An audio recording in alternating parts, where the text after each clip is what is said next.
This time, on combat ships. The fight to survive when your ship goes down. It's always in the back of your mind, how are you going to die? Am I going to get burned to death, or will it just be instant? Or will I sink in the frozen waters? High-tech missions to solve mystery sinkings. I like to think that an expedition like this really is like assembling the Avengers. And heroism in the face of disaster. Probably to him it seemed like an eternity.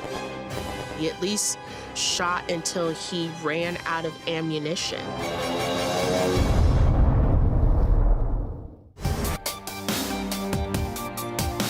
Combat ships. Fast. Effective. His orders were to find the British and to pick a fight.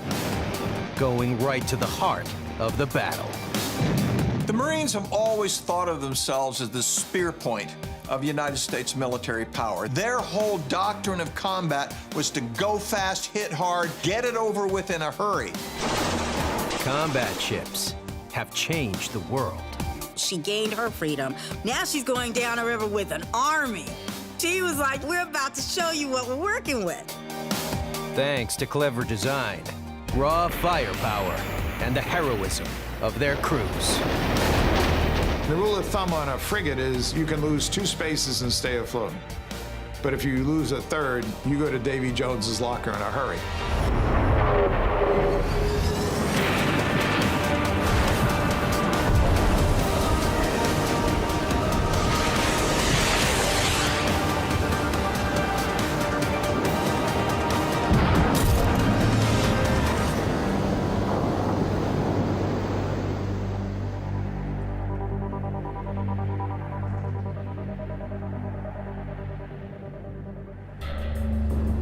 Off the coast of Long Island, a groundbreaking survey is taking place. Just 100 feet down is a combat ship. The only major American warship lost in the First World War. Why it sank is a mystery.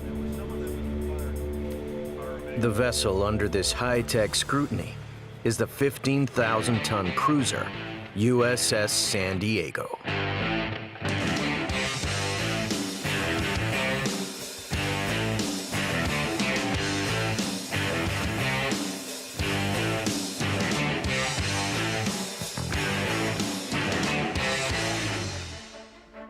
On July 19, 1918, the USS San Diego was approaching New York Harbor under the command of Captain Harley Christie.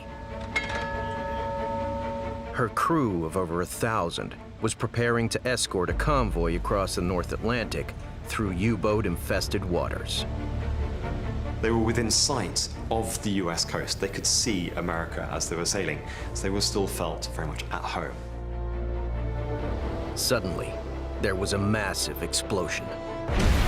Captain Christie believed that this was a torpedo strike, and so he immediately orders all guns to open fire on the surrounding area to try and prevent a second torpedo attack from the submarine he believed was out there. German self-propelled torpedoes were a deadly threat. They had sunk almost 200 American ships. The second torpedo never came, but the damage had been done. Captain Christie followed the playbook, exactly what a ship should do in this scenario. He directs the ship towards Fire Island and tries to ground the ship to save his crew. It's too late. The San Diego is listing badly.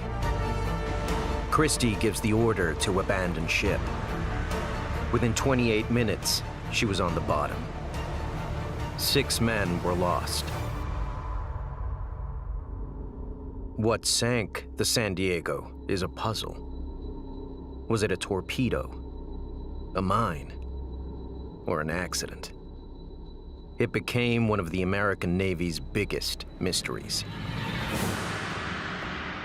Almost 100 years after the loss of the warship, a team of archaeologists and engineers, led by a Navy unit from Naval History and Heritage Command and the University of Delaware, are attempting to solve the mystery.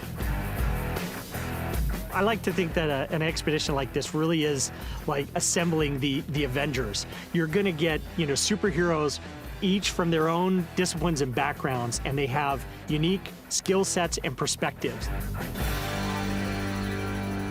First up was a 2D sonar of the capsized ship. It revealed the USS San Diego was fairly well preserved.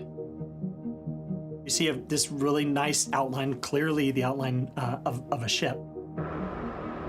There's massive collapse areas in the center. And now here we can see the difference that 28 minutes makes. Up above, we see the ship as it was cruising across the surface. 28 minutes later, she's flipped over and on the seabed 100 feet below. Next, the team launched an autonomous underwater vehicle, or AUV, for a more detailed scan.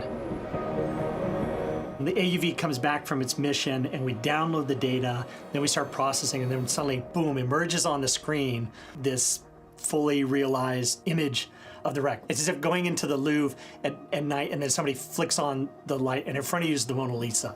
We see the lifeboat cranes, over on one side. That speaks to that rush to get everybody, off the deck. We see the areas where divers have reported seeing munitions being exposed. And so it's this huge tapestry, and it leaves us a lot to pore over. Could the scans help show what sank the San Diego? After 100 years on the bottom, it's tough. We know from the crew that there was a thudding impact at the location where it occurred by the port engine room, and that water and coal rushed in pretty much immediately into the space, and really was agreed upon that there was an external underwater explosion, and everything is consistent with that. This was no accident. Shortly after the sinking, a Navy diver reported a 5-foot diameter hole in the hull. Using photos of World War I torpedo hits as a reference, engineering analysis by Naval History and Heritage Command showed a torpedo would have made a much larger breach. A 5-foot hole was consistent with a small German mine. There's a further puzzle. The ship should have been able to stay afloat for longer. You would not expect normally a hole of that size would sink a vessel of San Diego's size so rapidly and quickly. Another combat ship of a similar design can offer valuable clues. The USS Olympia, moored in Philadelphia, is just a few years older than the San Diego. You can see here a 3D scan of the coal bunker in USS Olympia, really in the equivalent location. And it gives you a sense of how things were structured. So the attack would have occurred roughly here, caused a big hole in the side shell. This bulkhead over here was damaged as well. And so the flooding would have progressed from this space into this space and in the spaces behind. Using research from the Olympia, plans of the ship, and eyewitness accounts, Ken and his team worked out what happened to the San Diego on July 19th, 1918. They tried a few different recovery actions. They turned off one of the boilers. They started to button up the ship everywhere that it wasn't. They really, in earnest, tried to contain the flooding that was occurring. Using detailed engineering simulations, Ken's team were able to recreate the last minutes of the mighty combat ship. Here you can see USS San Diego in the water.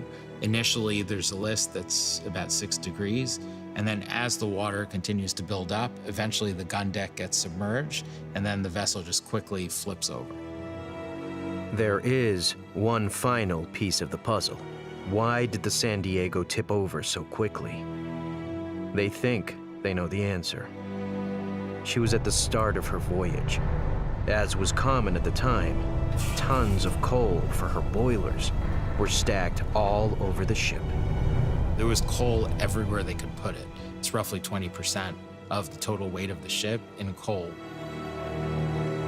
The San Diego was dangerously top-heavy. As the cruiser tipped over, a design fault came into play. The ship was riddled with holes, coal chutes to feed the bunkers. All of these circles over here are all coal chutes that are present throughout the entirety of the gun deck. And so if water comes in through the gun ports and into the coal chutes and continue down into the rest of the vessel, which will create a very, very fast flooding scenario. And that explains why the ship capsized so quickly once it got to a critical angle.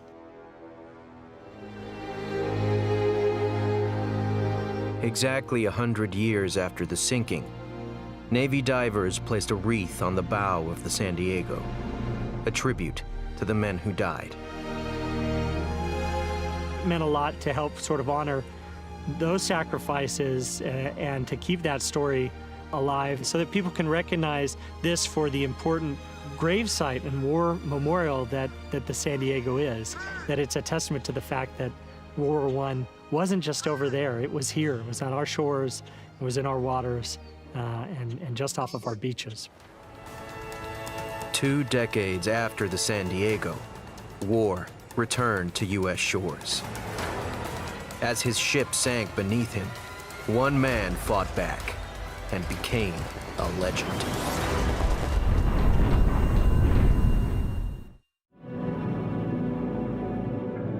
A Sunday morning in December 1941, Pearl Harbor. 22-year-old Doris Miller, known as Dari, is folding laundry below decks on the battleship USS West Virginia. Suddenly, there's an explosion. He drops everything and runs on deck. What Dari Miller does next goes down in naval history. Dari's journey to fame began on his father's farm in Waco, Texas. He came of age during the Great Depression, where finding work was exceptionally difficult, particularly in rural America. And so, like a great many young men of that generation, he opted to join the armed services to be able to not only have a place to live, but to learn a trade and be able to earn some money and perhaps send some home.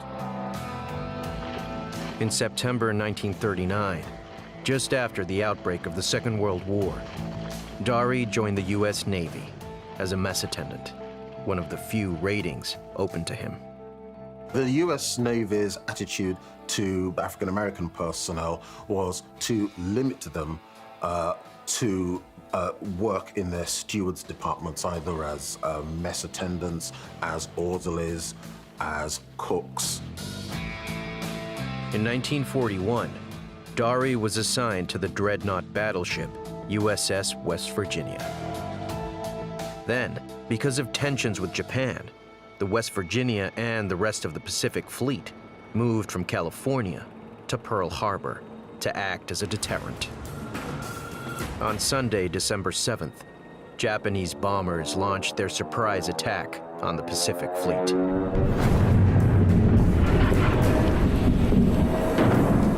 His battle station, when General Quarters was sounded on the West Virginia, was with one of the shell handling parties to get guns up to the 5-inch mounts topside. But by the time he gets there, he realizes that it's not much of it left, so he makes his way up to the decks. And as he's up on the decks, he notices that there's a number of his fellow shipmates that are injured. So because of his stature, I mean, he was, 6'3", about 200 pounds, he was able to help a lot with those sailors to get them to safety.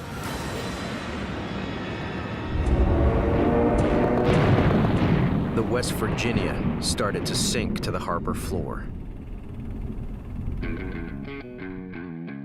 Dari, who moments before had been folding laundry, was ordered to man one of the ship's 11 .50 caliber machine guns.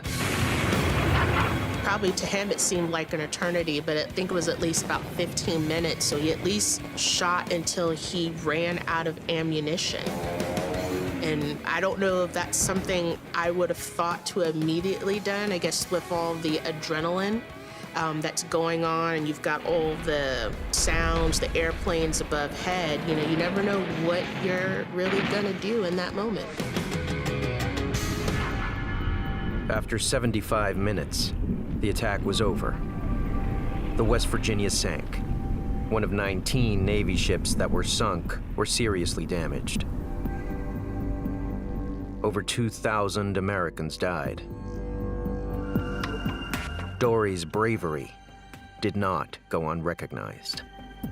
May 1942, on the deck of the carrier Enterprise, Admiral Nimitz presented the Navy Cross to Dory Miller at an award ceremony with a whole bunch of other officers there. And so he then becomes an icon for recruitment. But he also becomes a way of inoculating the US Navy against accusations of racism, with which, of course, it is rife. The poster boy returned to war. In 1943, Dory was assigned to the newly built escort carrier USS Liscombe Bay, but only as cook third class. 6 months later, the carrier was attacked by a Japanese sub in the Pacific. Her munitions detonated, and the carrier exploded. 916 men were killed, including Dory Miller. Dory has not been forgotten. In June 1973, his mother, Henrietta, launched the USS Miller, a Knox-class frigate. And at Newport News, an even larger vessel is being built, the USS Doris Miller. With this aircraft carrier, not to mention that it's going to be nuclear powered, this makes him the first African American to have a ship of this type named for him, and that's very exciting. Pearl Harbor was just the start of countless sinkings in World War II. Thousands of families were torn apart. 3 brothers vowed to find out what happened to their father and his lost sub. On September 30th, 1942, Bruce, Brad, and John Abley were playing in front of their home on the outskirts of Boston. Their father, Mannert, known as Jim, a submarine captain, was away at war. A telegram arrived for their mother, Kay. Jim was missing. I remember she showed it to us in the living room, and there was a bright light coming in. And the Navy Department deeply regrets to inform you that your husband, Lieutenant Commander Mannert L. Abley, United States Navy, is missing following action in the performance of his duty and in the service of his country. We sort of believed that at that point that they had been captured, or there was a good chance that they were captured, and so we went back out and tossed the football around. Jim Abley was the captain of one of the U.S. Navy's newest subs, the USS Grunion.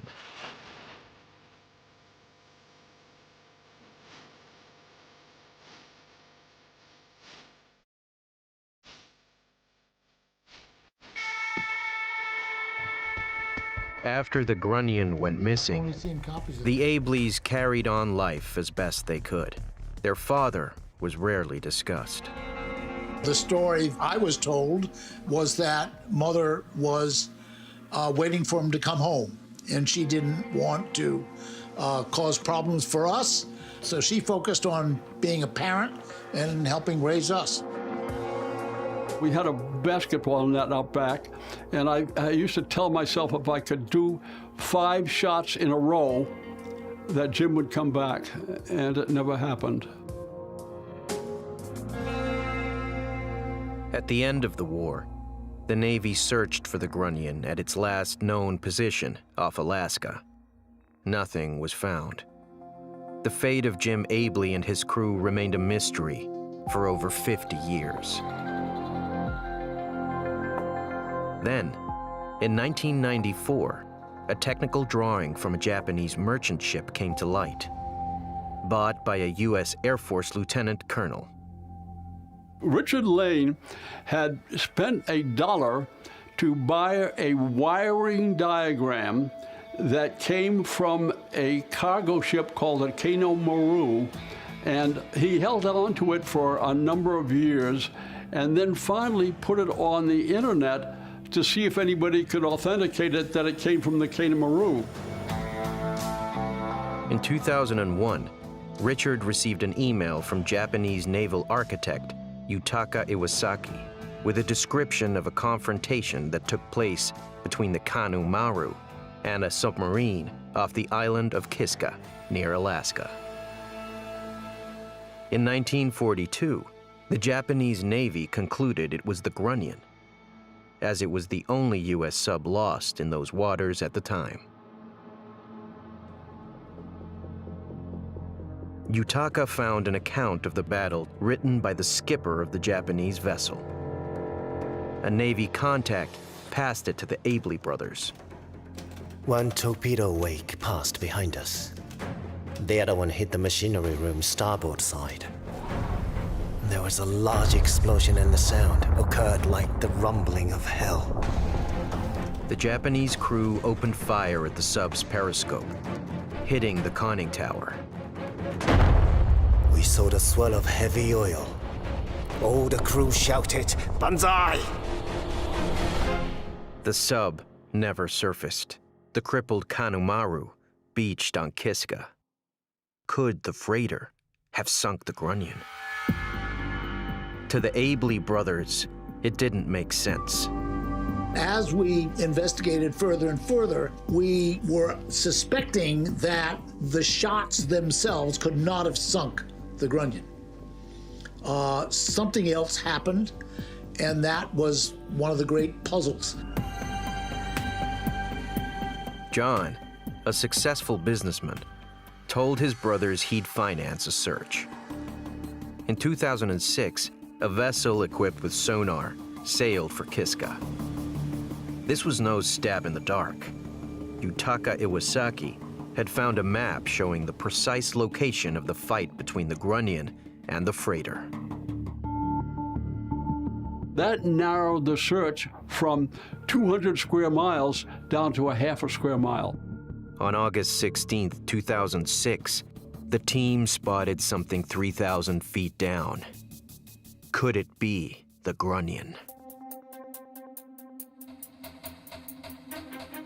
The expedition to find the lost sub, USS Grunion, had struck gold.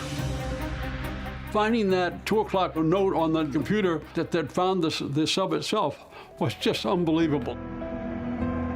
The following year, they returned, this time with John and an ROV, a remotely operated underwater vehicle, armed with cameras to explore the seabed. Just 30 minutes after the ROV was launched, the unmistakable shape of a submarine appeared. Together with a deep trench dug by the sub as it slid down the sloping seabed, they had found the Grunion. But what had sunk the sub? They found a vital clue. The ROV showed damage to a section of the superstructure known as the shears. They support the periscope. Something pushed those shears forwards. And then when we looked more closely, there was a dent in the shears. The dent could not have been caused by the freighter's 3-inch shells. The most likely culprit was a torpedo. A torpedo traveling at 53 miles per hour would have made a significant impact. It split open the conning tower. Freezing water flooded in. The crew of the Grunion didn't stand a chance. But where did the torpedo come from? There were no other subs in the area. There is only one possible explanation. The Grunion had been hit by one of its own torpedoes, a victim of what is known as a circular run. This was not uncommon in U.S. subs in the early months of the war. If you're firing a torpedo, they have a control in it which allows it to be steered. One of the failure modes of that mechanism generally is that the rudder gets jammed in a very single direction. And if a rudder gets jammed, the torpedo is going to do what it would obviously do. It's going to go in a circle. And guess who is on the circumference of that circle? The submarine. The Abley brothers were able to finally piece together what had happened to their father. The Grunion had fired 5 torpedoes at the Kanemaru. With just the periscope above the water, Jim Abley ordered a 6th to be fired. The torpedo launched, but then began to turn in a circular run. The sonar operator alerted Jim, who gave the order to dive in a desperate attempt to avoid the torpedo. They plummeted downwards, but they did not make it. In other words, the torpedo actually hit the conning tower, and what it did is it opened up a gap between the conning tower and the control room. And so cold water just poured in there, and it plummeted down, and nobody could control the dive planes anymore. Then at 1,000 feet, it imploded.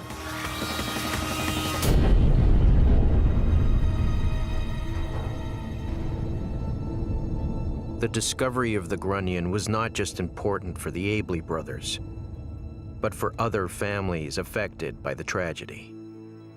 In 2008, they all gathered in Cleveland by the Second World War sub USS Cod to remember the 70 men who died.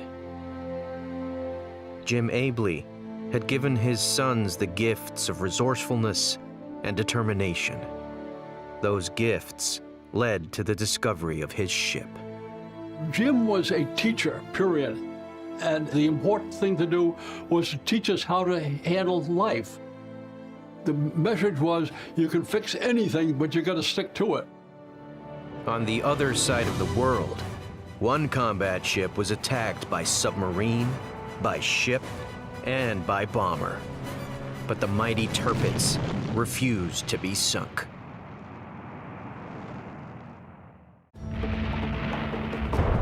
May 24th, 1941.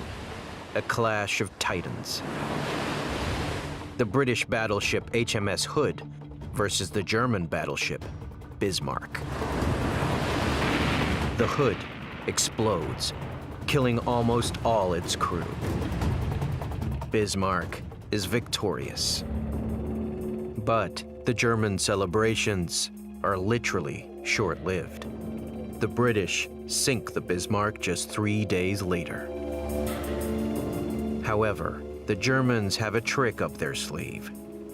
7 months later, on January 14th, 1942, a massive vessel slipped into the North Sea, the Bismarck's sister ship, the Tirpitz.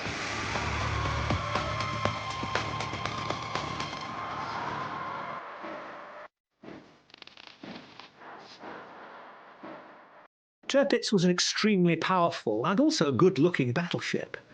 She was very heavily armored. She was one of the most powerful battleships in the world. Hitler's plan for his brand new vessel was to target Allied convoys carrying vital supplies to Stalin's Russia. That just one ship could pose such a threat was intolerable. The Tirpitz must be sunk. I think Churchill was somewhat obsessed by the Tirpitz. He once said that it would be worth the loss of 100 airplanes if we could damage it. In March 1942, the Tirpitz was spotted off the coast of Norway and was attacked by a squadron of British torpedo bombers. But the planes were slow, and the Tirpitz gunners fought back hard. All the torpedoes missed. An attack from the air failed. An attack from below might just succeed. The Royal Navy believed they had the perfect vessel, the X-Craft.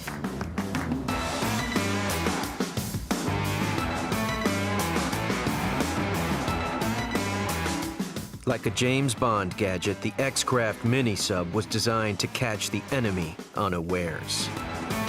Instead of having torpedoes, they have side charges, which you drop underneath your target, and they're packed full of an awful lot of explosives on a timer. And when the timer runs down, the charges blow up, and hopefully you break open the hull of the target. In September 1943, 3 mini-subs were towed by conventional submarines to the Tirpitz lair in North Norway.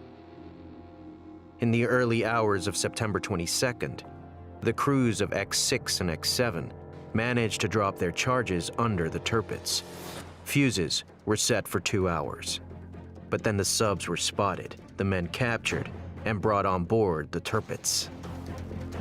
They were treated rather nicely. They were offered schnapps because they'd been in the water, it was cold, and the Germans were talking to them about how brave it was for them to try this. And they noticed that the British kept looking at their watches because they knew what time the mine was to be detonated.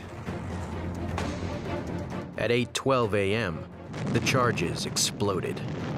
The bottom of the ship was buckled, frames were distorted, and there was flooding. About 1,400 tons of water enter the Tirpitz. The ship didn't sink, but was badly damaged. The Nazis immediately began repairs. So the British sent in the RAF to finish the job. Everybody had a go at it without any luck at all until somebody said, what about 617 Squadron? In 1944, Lawrence Goodman was a 23-year-old Lancaster bomber pilot with 617 Squadron, famous for their precision bombing Dam Busters raid. We knew little about the Tirpitz, except it was a big ship, very dangerous, kept the Royal Navy and the American Navy busy keeping it in port, as it were. Well, it took up much too much time, and it was important that somehow or other it was finally put to bed. With the right bomb and the right plane, the RAF believed it could take out the Tirpitz. The Lancaster was the only plane big enough to carry the massive bomb needed to sink it. The Tall Boy. The Tall Boy 12,000-pound bomb was an earthquake bomb designed by Barnes Wallis of Dam Buster fame. The idea originally was to cause earthquakes, but it could penetrate inside a heavily armored ship, perhaps even more. The Lancasters were modified for this long-range mission. Armor plating reduced, fuel tanks enlarged. If you got into a Lancaster that had been prepared for the Tirpitz, you thought you were in a petrol station, the smell in it. On September 15th, 1944, Benny and 26 other Lancasters set off for the Tirpitz. My role was to concentrate solely on keeping that aircraft at the right height, at the right speed, on the right course. The only person who could talk was the bomb aimer, and he gave you any corrections. The weather was perfect. Tirpitz was clearly visible close to the shore. I knew we were going to drop the bomb from the moment we started the run-in. At about 14,000 feet, Goodman's aimer gave the order, bombs away. Of 17 tall boys dropped, only one hit, but it caused serious damage. The Tirpitz could no longer sail, but it was still a powerful gun battery, so the Germans towed the battleship to defend the major port of Tromsø. The Allies still needed to destroy the Tirpitz. After another failed Lancaster mission in October, on November 12th, the bombers took off for a third time. One tall boy exploded on the shore, but the Tirpitz was hit 3 times, then slowly began to capsize, trapping hundreds of men below decks. 971 were killed. Hitler's last battleship was no more. She was the target of submarines. She was the target of miniature submarines. She was the target of torpedo bombers, of heavy bombers, you name it. But through all this, she accomplished her major mission, which was to provide a threat that the British took very seriously. 40 years later, Britain was once more at war. A new enemy threatened her ships, armed with a deadly high-speed missile. On April 2nd, 1982, Argentina's military government successfully invaded the Falkland Islands, 300 miles off the South American coast. The Malvinas, as the Argentinians call them, had been under British control since 1833. The Argentines did not expect the British to fight back. They'd occupy the Falklands, and Britain, the new sort of reduced post-imperial Britain, wouldn't have the guts or the motivation to try to get the Falklands back. In that, they made a fundamental error. Margaret Thatcher's government sent a naval task force of over 100 vessels to recapture the islands. It's not a place you hang around down there. Big seas, nasty seas, no base support. We had to take all our support with us. Not a place you would choose to go, but the choice was in a way taken away from us. The military junta that controlled Argentina was defiant. Even as the British were on their way, they refused to back down. This is our recovery of the Malvinas. We know for what we are fighting. I believe that the British don't know what are you fighting. One of the ships that made up the task force was the Type 42 destroyer, HMS Sheffield.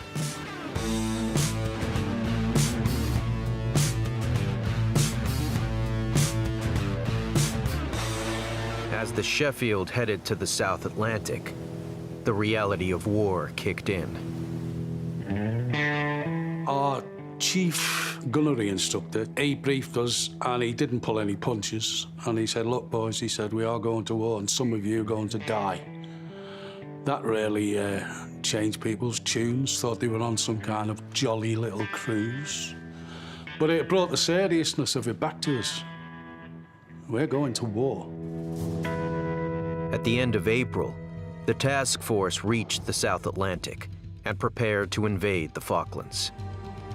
A 200-mile exclusion zone was set up around the islands.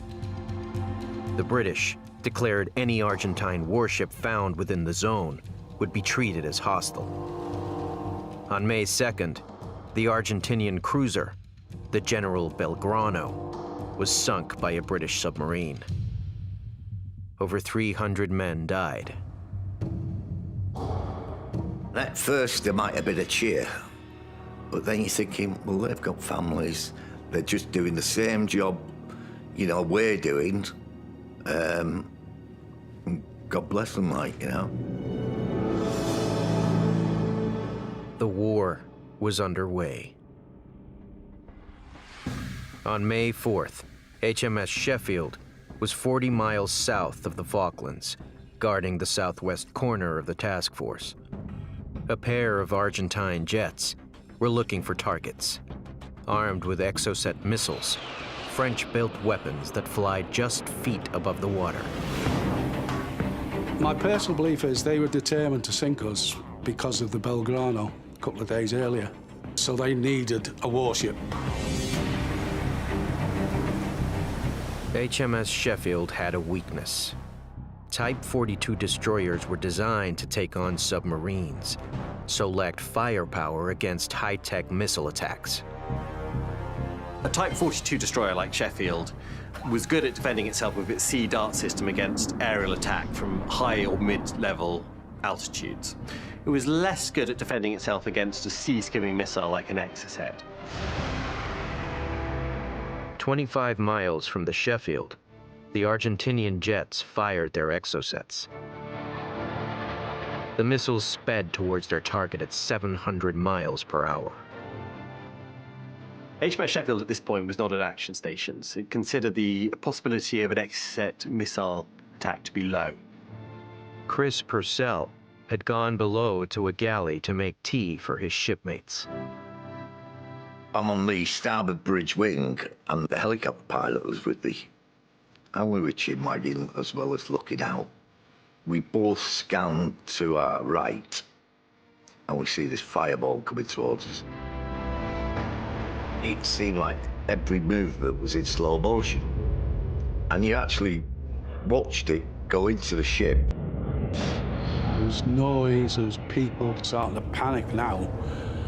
I do believe there was blood up the wall. Somebody put their hands in it. Said, oh my God, what's that? Fires broke out across the ship.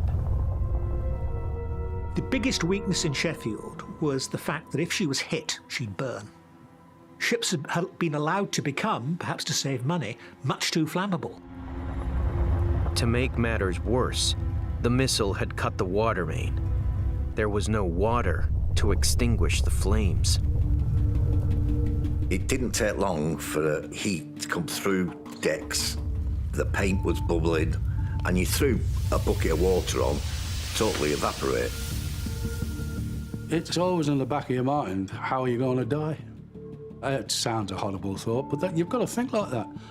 Am I going to get blown up? Am I going to get burned to death? Or will it just be instant? Or will I sink in the frozen waters, you know? You have to go through all of those thoughts, but you've got to dismiss them and concentrate on your job. Even in tragedy, there was humor. Lieutenant Clive Carrington Wood, who was our flight controller, started singing our favourite song, Always Look on the Bright Side of Life. It soon became clear that the fires were out of control. Sheffield's captain gave the order to abandon ship. 2 other warships, Yarmouth and Arrow, came alongside to rescue the crew. 20 men died on the Sheffield. The ship drifted for 3 days.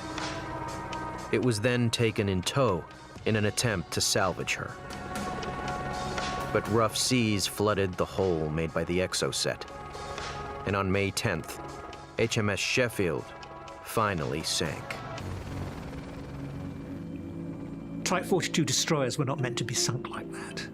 And this one had gone remarkably easily. Something had to be done about it, preferably get the Falklands back. On June 14th, the British retook the islands.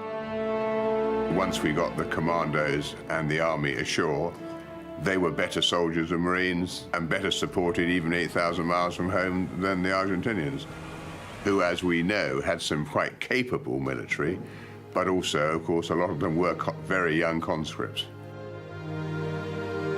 The Sheffield was not the only British ship lost in the battle to retake the islands. 4 warships and 2 merchant ships were sunk. The traumatic effect of the loss of the Sheffield has stayed with the survivors. I do think about it every day, and it's a lot easier now to cope with me being able to talk about it and rather than bottle it up. Us lads are now in the position where your Second World War lads were after their war. You're still sad, but things get better as regards that, you know. Every time I go on a parade with the Sheffield Standard and I hear the last post being played, I used to cry.